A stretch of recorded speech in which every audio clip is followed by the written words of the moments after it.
Baik, Assalamualaikum warahmatullahi wabarakatuh. Perkenalkan nama saya Ambaria Latifah dengan NIM 2120207048 dari Prodi Pendidikan Biologi. Saya akan mempresentasikan hasil proposal saya yang berjudul Inovasi Model CTL dalam meningkatkan taraf berpikir siswa. Selanjutnya, baik, yang pertama adalah latar belakang. Pendidikan nasional tengah menghadapi serangkaian krisis yang memerlukan penanganan segera, termasuk upaya untuk menciptakan sumber daya manusia yang memiliki standar tinggi, kompetitif, dan kemampuan bersaing. Artinya, pendidikan harus direncanakan secara konkret dan nyata agar dapat mempersiapkan generasi bukan hanya untuk bertahan dalam era globalisasi, tetapi juga untuk menguasainya. Salah satu langkah dalam hal ini adalah melakukan perubahan dan peningkatan untuk meningkatkan mutu pendidikan. Dalam dunia pendidikan terdapat beragam bidang pengetahuan yang dieksplorasi guna meningkatkan kompetensi SDM. Selanjutnya,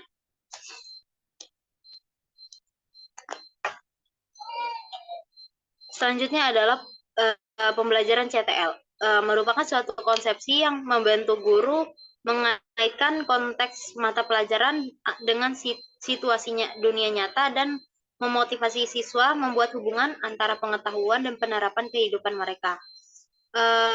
Pendekatan CTL melibatkan penggunaan kelompok kecil siswa untuk berkolaborasi dalam menghubungkan materi pembelajaran dengan situasi nyata serta mendorong siswa untuk mengaitkan pengetahuan yang mereka miliki dengan pengaplikasian dalam kehidupan sehari-hari. Lalu selanjutnya adalah pendekatan pembelajaran ini menekankan keterlibatan aktif siswa dalam membangun pemahaman mereka sendiri, di mana siswa dituntut secara aktif dalam terlibat proses pembelajaran, mengaitkan isi pembelajaran dengan kehidupan nyata, menyesuaikan pembelajaran situasi kebutuhan siswa, dan menitikberatkan pada kemampuan pemecahan masalah. Mengajak siswa untuk merefleksikan proses pembelajaran mereka sendiri, menekankan pengembangan keterampilan berpikir kritis dan kreatif, serta pengumpulan data serta pemecahan masalah, dan menggunakan penilaian yang bersifat autentik. Lalu selanjutnya adalah rumusan masalah. Berdasarkan ungkapan latar belakang berikut, rumusan masalahnya dapat disampaikan sebagai berikut. Yang pertama adalah apakah model pendekatan CTL ini mampu meningkatkan pemahaman dan aplikasi konsep materi pembelajaran di sekolah. Yang kedua, apakah model pendekatan CTL mampu menumbuhkan budaya diskusi di kalangan siswa. Dan yang ketiga adalah apakah model pendekatan CTL mampu mendidik siswa yang mengikuti pembelajaran kontekstual ini memiliki motivasi berprestasi yang lebih tinggi daripada siswa yang mengikuti pembelajaran secara tradisional.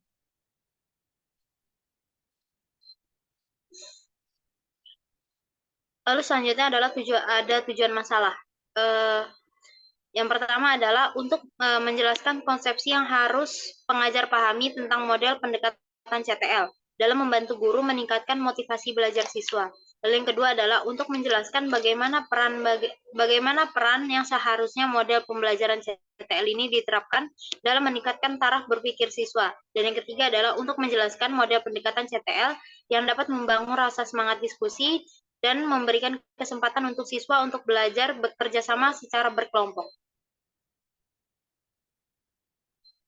Dan selanjutnya adalah sistematika. Dalam pembahasan penelitian ini dapat diuraikan dalam bentuk 3 bab. Yang pertama adalah bab pendahuluan. Di bab 1 ini akan diuraikan mengenai latar belakang masalah, perumusan masalah, tujuan penelitian, dan sistematika penulisan. Lalu yang kedua adalah tinjauan pustaka. Dijabarkan perihal teori-teori yang mendukung dan representatif pada permasalahan atau membahas serta teori-teori yang relevan dengan variabel yang akan diteliti. Lalu yang ketiga adalah bab metode penelitian. Yang dijabarkan tentang metodologi yang digunakan oleh peneliti, menjabarkan pula mengenai lokasi penelitian, waktu penelitian, metode pengumpulan data yang terdiri dari jenis sumber data yang diperoleh, lalu sampel, dan serta cara analisis dan penentuan definisi operasional suatu variabel. Berikut adalah tujuan dari penelitian. Yang pertama adalah untuk menjelaskan konsepsi. Lalu selanjutnya, yang selanjutnya adalah tinjauan pustaka. Pembelajaran kooperatif menjadi solusi dari metode pembelajaran di mana sejumlah kecil siswa dengan kemampuan yang beragam bekerja sama untuk mencapai tujuan pembelajaran yang telah ditetapkan. Menurut Hakim dan Sofyan 2017. Lalu selanjutnya adalah menurut Marta 2020, motivasi merupakan suatu tindakan dapat berasal dari dua faktor utama, yaitu motivasi intrinsik dan motivasi ekstrinsik. Membangun motivasi berprestasi pada siswa merupakan tugas yang tidaklah mudah. Kurangnya perhatian dari orang tua dan guru merupakan salah satu faktor yang menyulitkan dalam proses ini. Untuk meningkatkan motivasi berprestasi pada remaja, diperlukan dukungan yang terdiri dari berbagai bentuk bantuan. Selanjutnya, siswa yang memiliki motivasi berprestasi cenderung tinggi berupaya untuk membedakan diri dari yang lain. Yang tidak memiliki motivasi serupa. Mereka merasa tertantang untuk menyelesaikan setiap tugas tepat waktu dan berusaha menemukan solusi untuk setiap masalah pembelajaran yang dihadapi. Menurut Aisyah dan kawan-kawan 2016. Menurut Rosada, pembelajaran kontekstual adalah suatu pendekatan pendidikan yang komprehensif dengan tujuan menginspirasi siswa untuk menggali makna dari materi pembelajaran yang mereka pelajari dengan menghubungkan materi tersebut dengan situasi kehidupan sehari-hari mereka, baik itu dalam konteks pribadi, sosial, dan budaya. Terdapat 5 karakteristik penting yang harus diperbaiki dalam praktik pembelajaran kontekstual. Yang pertama adalah pembelajaran melibatkan penggunaan pengetahuan yang telah ada sebagai dasar. Lalu yang kedua, cara memperoleh pengetahuan baru dengan cara memahami keseluruhan terlebih dahulu sebelum fokus pada detailnya. Yang ketiga, sebelum memperhatikan detail, memperoleh pengetahuan baru dengan cara memahami secara menyeluruh terlebih dahulu. Yang keempat adalah menerapkan pengetahuan dan pengalaman yang diperoleh berarti memiliki kemampuan untuk menggunakan informasi tersebut dalam kehidupan sehari-hari peserta didik. Dan yang kelima adalah merefleksikan strategi untuk mengembangkan pengetahuan. Keunggulan dari pembelajaran kooperatif dengan pendekatan CTL ini adalah memberikan siswa kesempatan untuk belajar dalam kelompok, menghadirkan pembelajaran yang menyenangkan, mendorong budaya diskusi di antara siswa, menyelidiki masalah-masalah kontekstual yang terkait dengan kehidupan sehari-hari pembelajaran, dan menggalangkan partisipasi aktif siswa dalam proses pembelajaran. Selanjutnya. Lalu yang selanjutnya adalah hipotesis. Ada 3 hipotesis.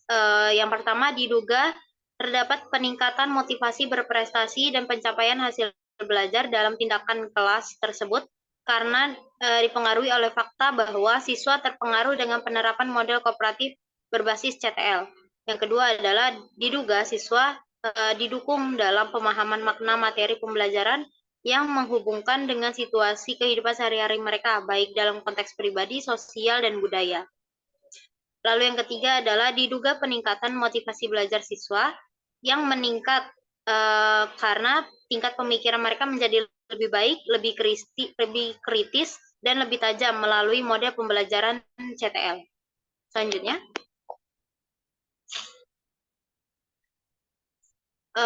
Selanjutnya adalah metodologi penelitian. Untuk lokasinya, kegiatan penelitian ini akan dilaksanakan mulai bulan April sampai dengan Mei 2024 di SMP Nurul Iman, Palembang. Metode pengumpulan datanya terdapat 2 metode. Yang pertama adalah studi kepustakaan dan studi lapangan. Selanjutnya. Baik, untuk jenis datanya adalah data kuantitatif, data yang diperoleh dalam bentuk numerik yang bisa dihitung, berasal dari kuesioner yang disebarkan dan terkait dengan permasalahan yang sedang diteliti. Untuk sumber datanya ada dua, yaitu sumber data primer yang merupakan informasi yang didapat langsung, dan yang kedua adalah data sekunder, merupakan informasi yang diperoleh secara tidak langsung. Lalu yang selanjutnya adalah metode analisis. Ada dua metode analisis. Yang pertama adalah metode analisis deskriptif. Analisa ini merupakan analisis terhadap respon konsumen terkait alasan kurangnya motivasi belajar siswa dalam meningkatkan taraf berpikirnya. Dan yang kedua adalah metode analisis statistik. Analisis statistik yang diterapkan dalam penelitian ini adalah regresi berganda menggunakan perangkat lunak SPSS. Baik, sekian terima kasih presentasi dari saya. Kurang lebihnya mohon maaf. Wabillahi taufiq walhidayah. Wassalamualaikum warahmatullahi wabarakatuh.